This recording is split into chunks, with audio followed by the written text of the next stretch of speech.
Bismillahirrahmanirrahim. Alhamdulillahi rabbil alamin. Nahmaduhu wa nasta'inu bihi wa nastahdihi. Wa nusalli wa nusallimu ala sayyidina Muhammadin nabiyil ummi wa ala alihi wa sahbihi wattabi'in wa man tabi'ahum bi ihsanin ila yaumiddin. Rabbi syrah li sadri wa yassir li amri wahlul 'uqdatam min lisani yafqahu qawli.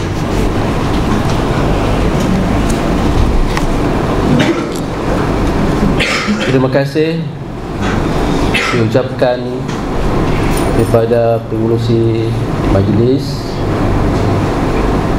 Ustaz Amrul bin Omar, pensyarah College Community Darul Aman. Yang berbahagia Ustaz Fahidi bin Zulkifli, pensyarah utama College Community Darul Aman. Pensyarah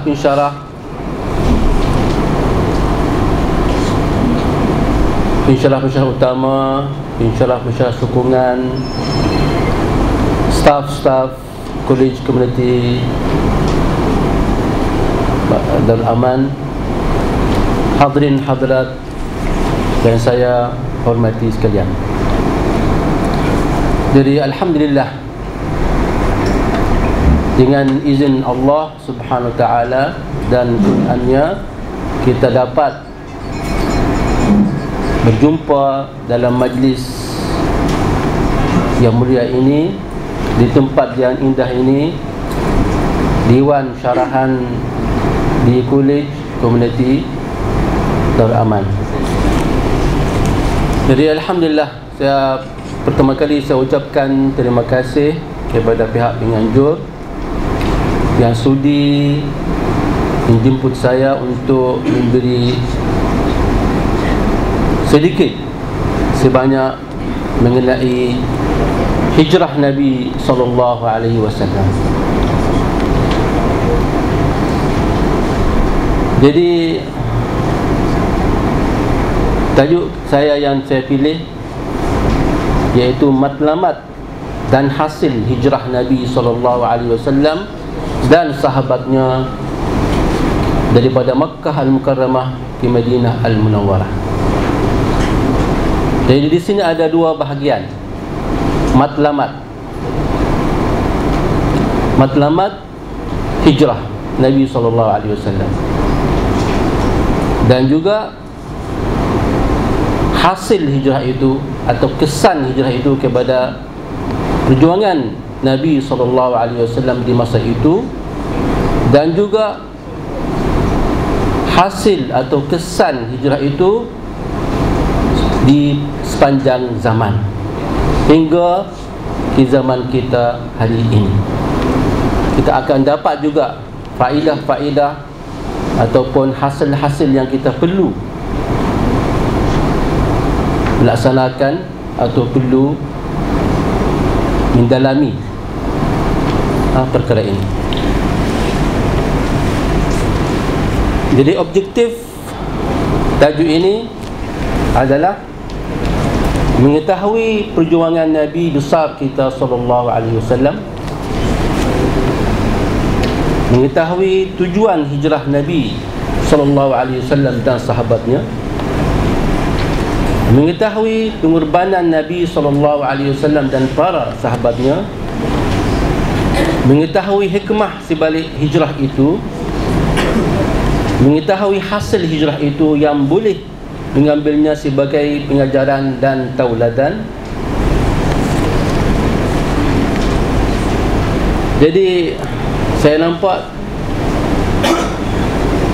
kita perlu mengambil berat apa yang kita mahukan atau ingin mengetahui pada majlis ini.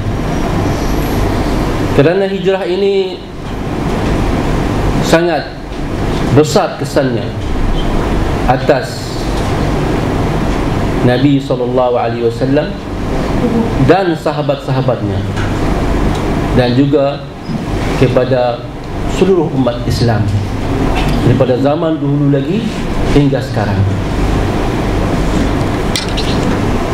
Ini persoalan-persoalan yang kita hendak menjelaskannya dalam ceramah ini. Pertama, apakah erti hijrah ini? Yang kedua, apakah maksud hijrah itu sendiri? Yang ketiga, apakah matlamat hijrah? Untuk menjelaskan matlamat ini atau matlamat hijrah ini, ada beberapa soalan kita juga perlu menjawabnya, iaitu kenapa Nabi SAW tidak menerima tawaran musyrikin Quraisy, dan apakah peranan kita terhadap hijrah Islamiah itu, dan juga apakah kesan hijrah atas perjuangan Nabi SAW dan sahabat serta perkembangan risalah dakwah Nabi SAW. Akhir sekali, apakah pengajaran yang boleh kita mengambilnya dan melaksanakannya dalam kehidupan kita sekarang?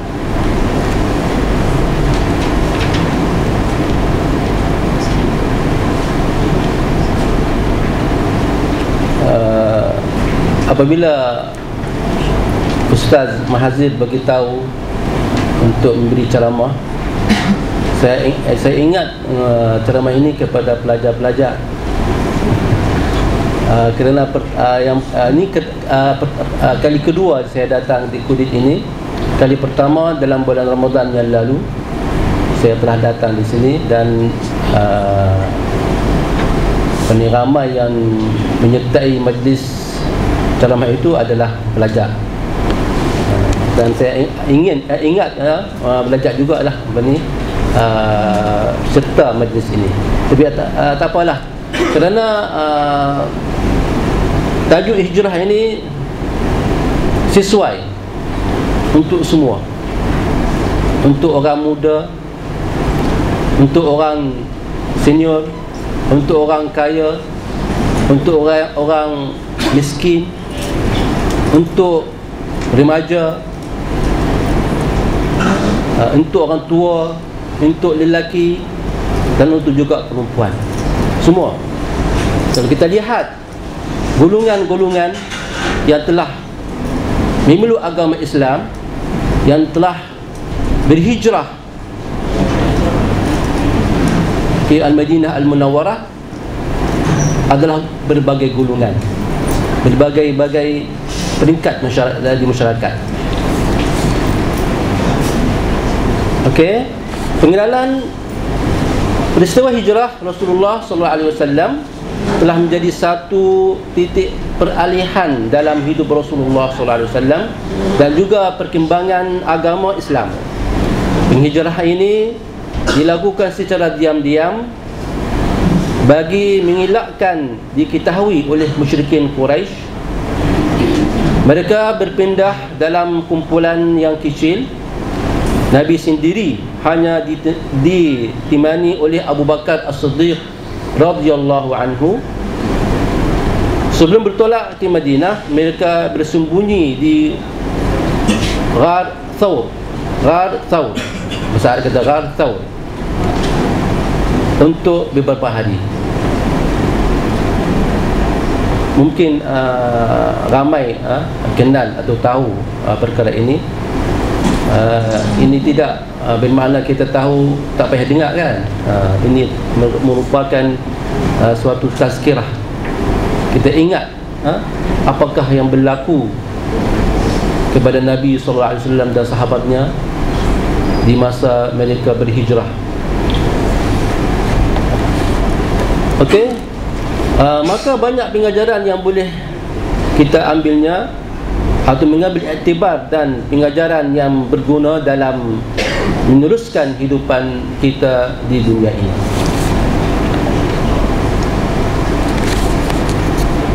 Kita sampai kepada soalan pertama, Apakah erti hijrah? Hijrah dalam bahasa memberi makna berpindah dari satu tempat ke satu tempat yang lain. Pindah kan, biasalah. Ataupun berubah dari satu keadaan kepada satu keadaan yang lain. Ini asas makna hijrah. Dari sudut istilah pula, hijrah adalah meninggalkan sesuatu yang dilarang. Ini berdasarkan hadis daripada Abdullah ibni Habsyi radhiyallahu anhu, bahawa Rasulullah sallallahu alaihi wasallam bersabda, yang bermaksud orang yang berhijrah ialah orang yang meninggalkan apa-apa yang dilarang oleh Allah Subhanahu wa taala. Hadis riwayat Abu Dawud. Jadi hijrah bermaksud meninggalkan larangan Allah Subhanahu wa taala. Kita dah tahu kan, bahawa hijrah itu tiada ada hijrah selepas hijrah Nabi sallallahu alaihi wasallam, tidak ada hijrah. Tapi inilah makna yang ada, yang kekal, iaitu kita berhijrah, meninggalkan apa saja yang dilarang oleh Allah Subhanahu wa taala, dan kita pindah kepada apa yang Allah suruh kita buat dan Rasulullah SAW suruh kita buat.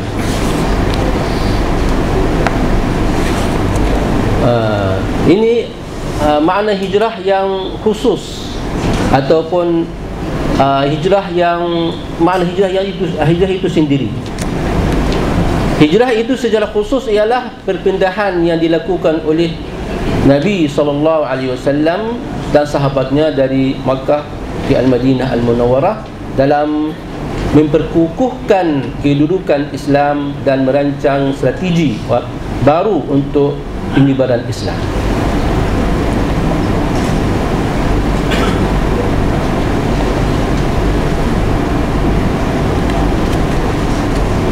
Maka daripada kenyataan ini dapatlah kita fahami bahawa hijrah bukan sekadar berpindah dari satu tempat ke tempat yang lain semata-mata, tetapi hijrah itu juga ialah perpindahan dari suatu keadaan tidak baik kepada keadaan yang lebih baik.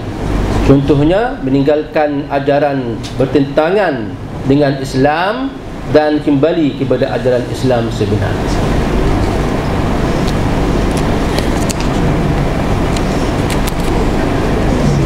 Apakah matlamat hijrah Nabi SAW? Sesungguhnya matlamat hijrah yang utama adalah untuk menyebarkan agama Islam kepada semua manusia dan meneruskan usaha dakwah yang kirananya Nabi SAW diutuskan. Selain itu, terdapat beberapa perkara yang menunjukkan ketaatan Nabi SAW kepada semua perintah Allah SWT. Jadi untuk kita faham dengan betul matlamat ini, saya nak bagi satu penjelasan, iaitu 3 perkara. Perkara atas sekali yang sangat kita mahukan, iaitu mendapat keridaan Allah Subhanahu wa taala. Jadi Nabi SAW nak capai matlamat ini, nak mahu melaksanakan apa sahaja perintah Allah SWT supaya mencapai matlamat. Kerana Rasul-Rasul ini adalah melaksanakan perintah-perintah Allah SWT keseluruhannya. Kemudian untuk mencapai matlamat ini ada satu perkara, iaitu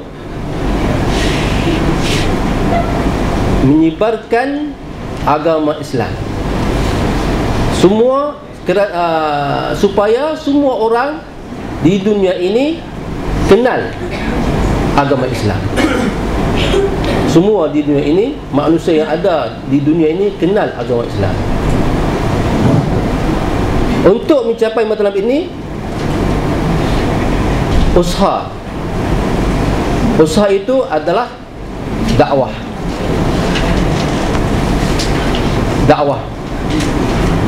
Semasa di Mekah, Nabi SAW disekat untuk berdakwah. Jangan berdakwah.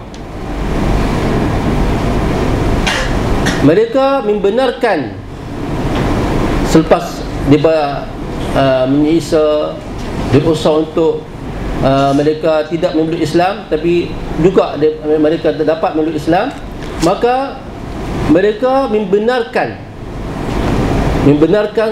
Nabi dan sahabat-sahabatnya melaksanakan ibadah mereka di Makkah, tetapi jangan berdakwah.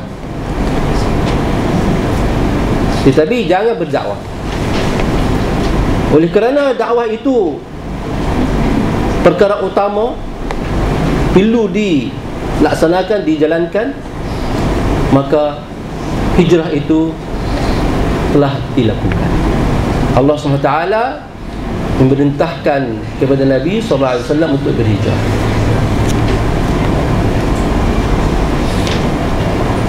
Okey, perkara-perkara yang menjelaskan matlamat hijrah. Satu, mematuhi perintah Allah Subhanahu Wa Taala. Mana perkara-perkara ini berlaku, kita nampak ia sebab. Ia sebab untuk berhijrah itu. Matlamat tadi kita dah tahu, dan ini perkara-perkara yang kenapa hijrah dilakukan. Nabi SAW menerima wahyu yang memerintahkan baginda berpindah ke Yathrib. Yathrib ini nama lama kepada tempat, iaitu Madinah Al-Munawwarah, nama Yathrib. Ya-tha-ra-ba, Yathrib.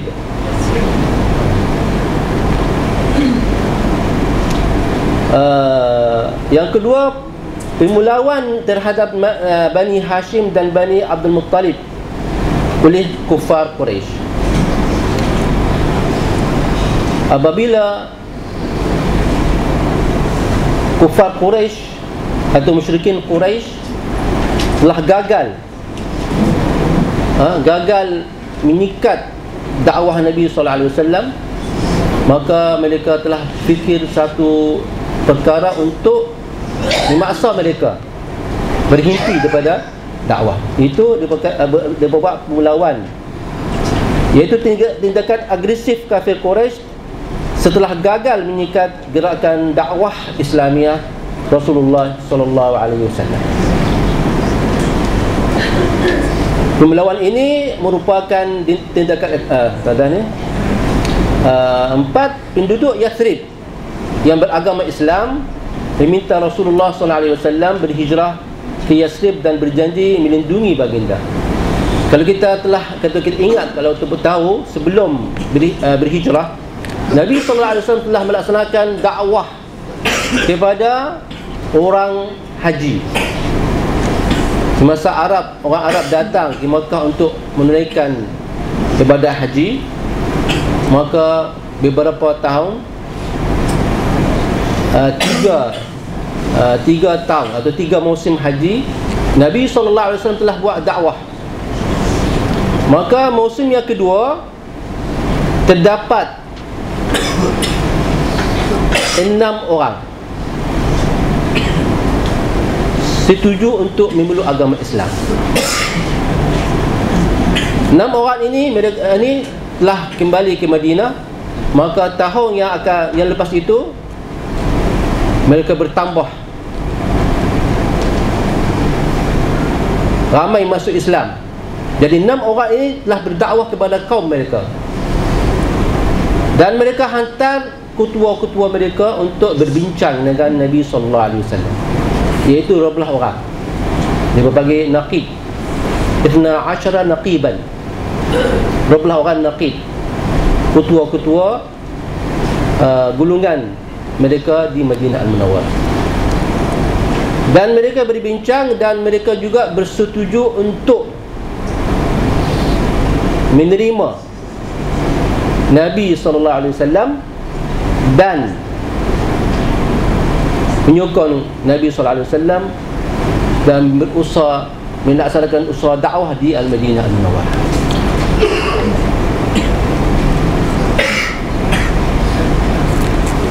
Ini sebagai rancangan Nabi SAW juga, atau Allah SWT memberi wahyu kepada Nabi SAW bahawa Yasrib ini tempat yang sangat sesuai kerana kedudukannya sesuai dijadikan pusat perkembangan Islam dan perdagangan yang menghubungkan antara Makkah dan Syam, iaitu Syria, Palestin dan Jordan, dan juga Lebanon. Ini nama Syam. Dulu kawasan itu nama Syam. Maka dengan berlakunya hijrah, Nabi SAW telah dapat menanamkan benih-benih perpaduan, persaudaraan, tolong-menolong, pengorbanan, kesungguhan, kecintaan dan ketakwaan di dalam senaburi umat Islam ketika itu, iaitu antara golongan Muhajirin dan Ansar. Itulah unsur-unsur yang terpenting bagi umat Islam ketika itu sebagai persediaan menghadapi cabaran dan ujian yang datangnya sama ada dari kaum musyrikin Quraisy atau golongan munafik, dan juga tipu daya iblis atau dari nafsu di dalam diri mereka sendiri.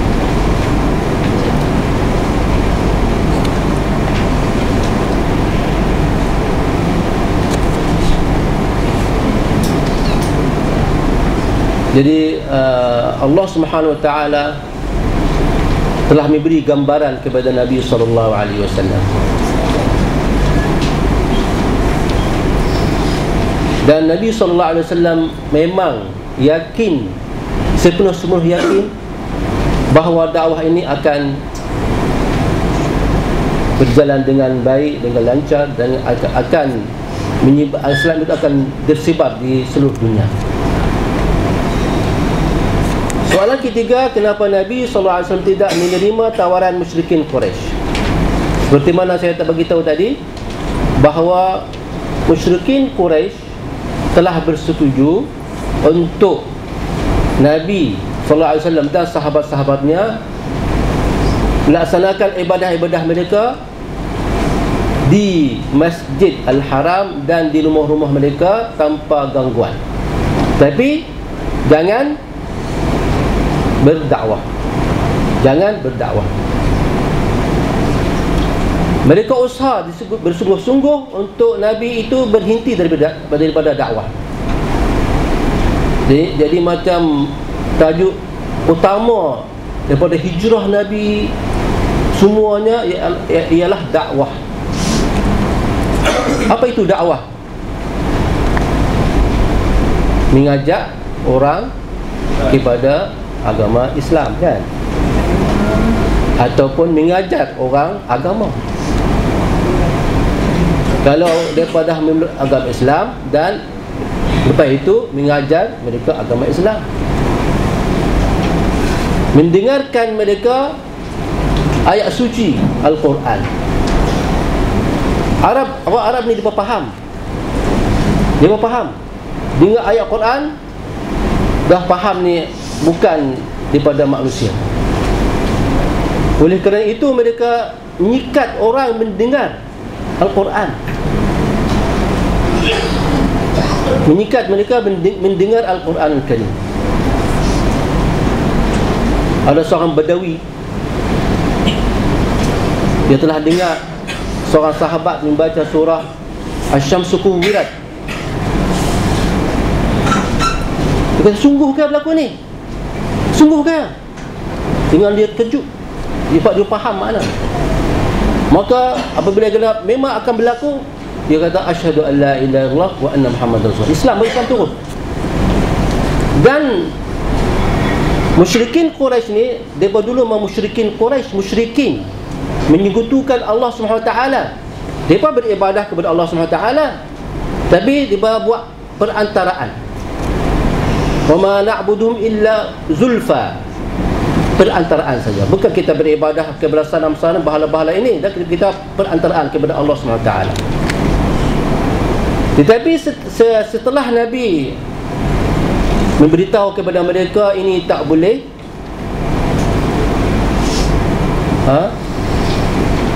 ada yang tak menerima perkara ini, maka dipanggil kufar Quraisy.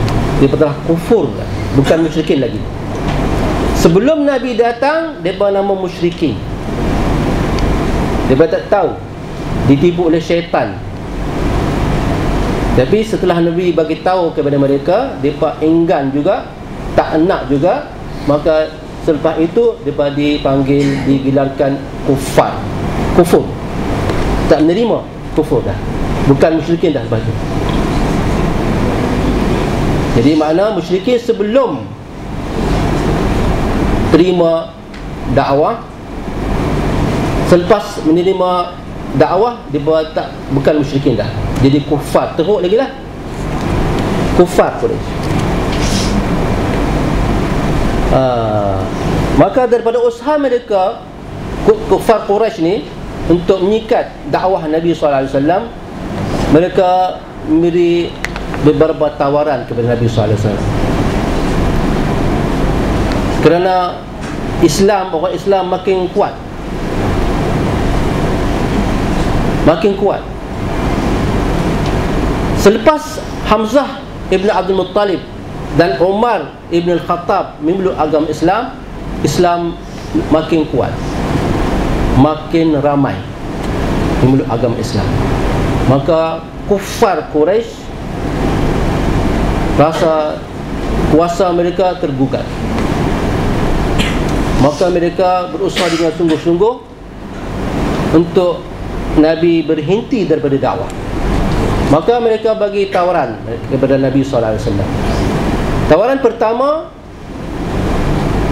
nak melantik seorang bomoh tabib untuk merawat Nabi. Mereka kata Nabi tak sihat, akal tak sihat. Maka mereka nanti seorang bomoh untuk rawat. Nabi kata, bukan, saya tak sihat. Kemudian mereka tawarkan menjadikan Muhammad SAW sebagai ketua mereka, ataupun raja atas mereka. Raja. Tengok, untuk menghentikan usaha Nabi berdakwah, mereka apa? Kami lantik kamu raja. Kalau kita seorang daripada zaman kita sekarang, apa yang nak buat? Tak payah dakwah lah. Aku lantik kamu sebagai apa ni, ketua kampung ke, rektor ke, pengarah ke, tak payah dakwah. Apa akan berlaku? Okeylah, dapat 10,000, 12,000 sebulan, tak payah dakwah lah, kan?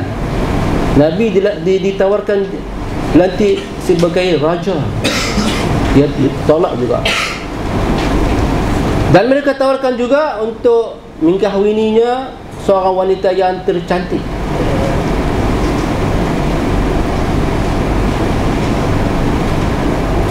Tak pilih-pilih yang mana dia nak, mana-mana perempuan dia nak, boleh dapat.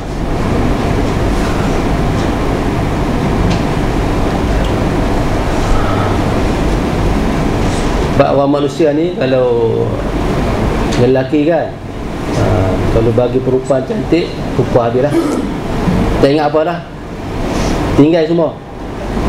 Ada isteri 2, 3, atau 1, 2, 3, nak tambah seorang lagi, cantik pula, tak payah bayar apa-apa pula. Pasti akan menerima, kan? Nabi tolak juga. Sebelum ini kufar Quraisy juga buat satu cubaan untuk menyikat Nabi SAW, iaitu memberitahu kepada bapa saudaranya untuk memberitahu habaq kepada Nabi, tak payah dakwah lah. Dan mereka memberikan kepada Nabi apa saja dia nak, belum tawaran yang ditawarkan ini. Maka Abu Talib, bapa saudara Nabi, memberitahu kepada Nabi itu. Apa kata Nabi? Apakah Nabi kata?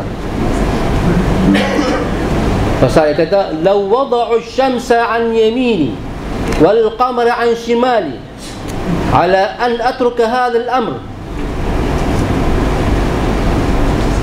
ma fa'altu hatta yudhhirahu Allah aw ahlaka dunahu."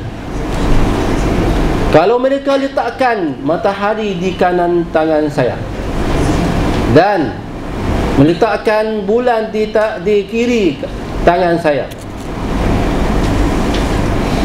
untuk meninggalkan usaha dakwah ini, saya tak akan meninggalkannya hingga Allah SWT menegakkan agama ini atau saya binasa sebelum perkara itu berlaku. Inilah matlamat yang utama saya nak beritahu. Matlamat ni dakwah. Tanpa dakwah, Islam akan berkurangan. Dengan dakwah, Islam akan berkembang. Hingga sekarang juga, walaupun hijrah tiada, tapi ada Nabi kata ada apa? Ada jihadun wa niyah. Jihad itu adalah dakwah. Dakwah merupakan tugas umat Nabi Muhammad sallallahu alaihi wasallam. Dakwah adalah tugas umat Nabi sallallahu alaihi wasallam. Oleh itu Allah Subhanahu wa taala berfirman, A'udzubillahi minasyaitonir rajim, kuntum khaira ummatin ukhrijat lin-nas ta'muruna bil ma'ruf wa tanhauna 'anil munkari wa tu'minuna billah.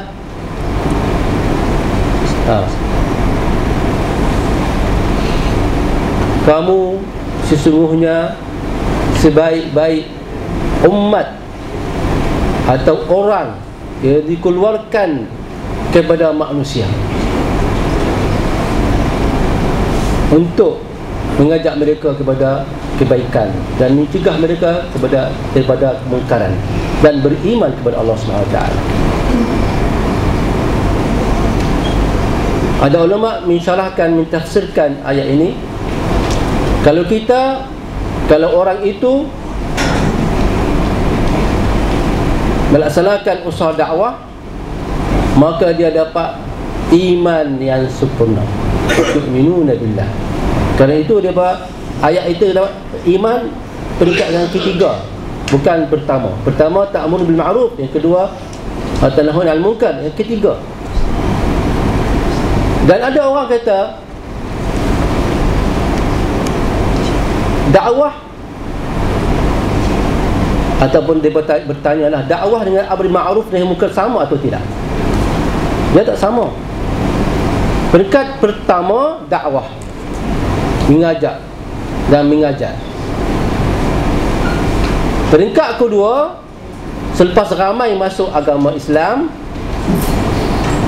baru kita berusaha amar bil ma'ruf nahi 'anil munkar. Okey, Nabi SAW telah menolak segala tawaran pembesar Quraisy. Ini dah kita jelaskan tadi.